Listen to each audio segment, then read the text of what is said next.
What's up everybody, That Car Guy Eddie here, and today a video on the Can-Am. Yeah, that's right, I'm actually gonna go ahead and start doing a little bit of modifications to Can-Am, and I've done a couple things and haven't videoed it. You know, to be honest with you, I just really haven't been in this huge mood to make videos. It's interesting, getting into YouTube and making videos and making review videos is pretty awesome, but with all of the awesomeness that's helping everybody, the criticism's kind of funky too. So it's like this weird balance of accepting people's criticism and listening to the good and the bad that come from everything. But hey, everybody's a critic. Anyways, if this is your first time to the channel, thank you very much for coming. One thing that we do here at the channel is we do all kinds of reviews on cars, on side-by-sides, on quads, dirt bikes, etc. We do have some other things coming up here pretty soon that I'm excited to do. Obviously, we are big, and we originally got big off the KRX, so shout out to all my KRX riders out there. Thank you guys for doing everything you can and keep watching the videos. It's a pretty cool thing. For everybody out there that's new, this is what I'm working on here. This is a 2021 Can-Am DS-RR Max. Obviously, you can tell by the four-door. And what I'm doing today, basically, is I'm installing something that is very important to any Can-Am owner, and it's mud flaps, effectively. They don't call them mud flaps, they call them rock knockers, but here they are right here. And you can see there's probably, I don't know, 2 inches of clearance down here on the bottom. And effectively, yeah, they're mud flaps. They're just heavy, smack it. Anyways, they're just basically heavy duty mud flaps. And this isn't really an install video, but I wanted to show you guys because I made a really common error, and KUTV actually told me, hey, look, that's not where they go. And let me explain how they mount. So these are really cool. They're made in America, of course, which is pretty neat. I know that's a big thing for a lot of people. I could care less. I mean, frankly, it could just get things really expensive. It's like, so here is your sway bar mount. Here your sway bar mounts to the frame. And basically what I was doing is I was mounting it to the bolts here. What you need to do is you need to take this bolt off, and you need to take this bolt off.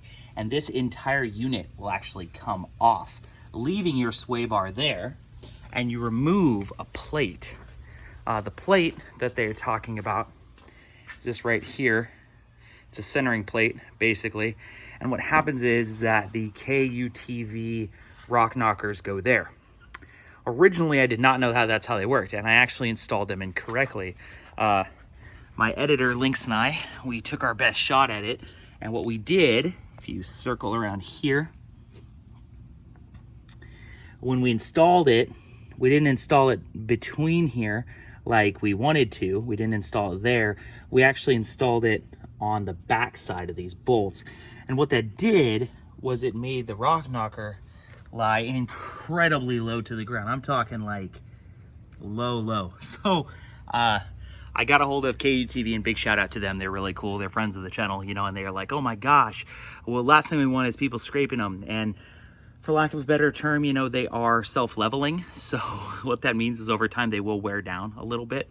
But so far it's a pretty cool product. Let me explain to you what they're designed to do. So with the Can-Am, there's an inherent design flaw with the way that the rocks kick up off the front tires. So the front tires kick rocks up and they bounce across the bottom of the Can-Am, and they bounce right here, and then they hit your trailing arm, and there's a scoop right here. You see that scoop? And basically what happens is rocks scoop in here and they dump right into your wheels.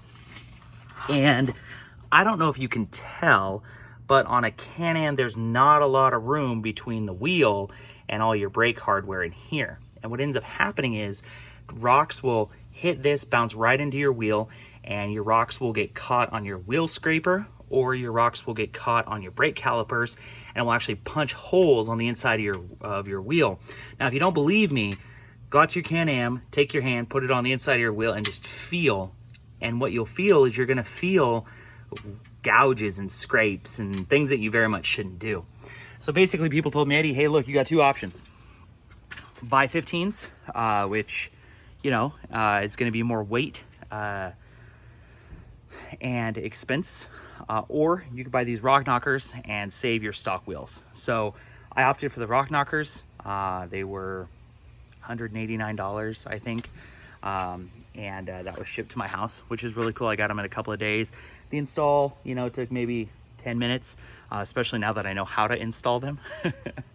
Anyways, thank you very much for watching. Let me know if you got rock knockers and kind of how they're working for you. I do think that they're kind of ugly.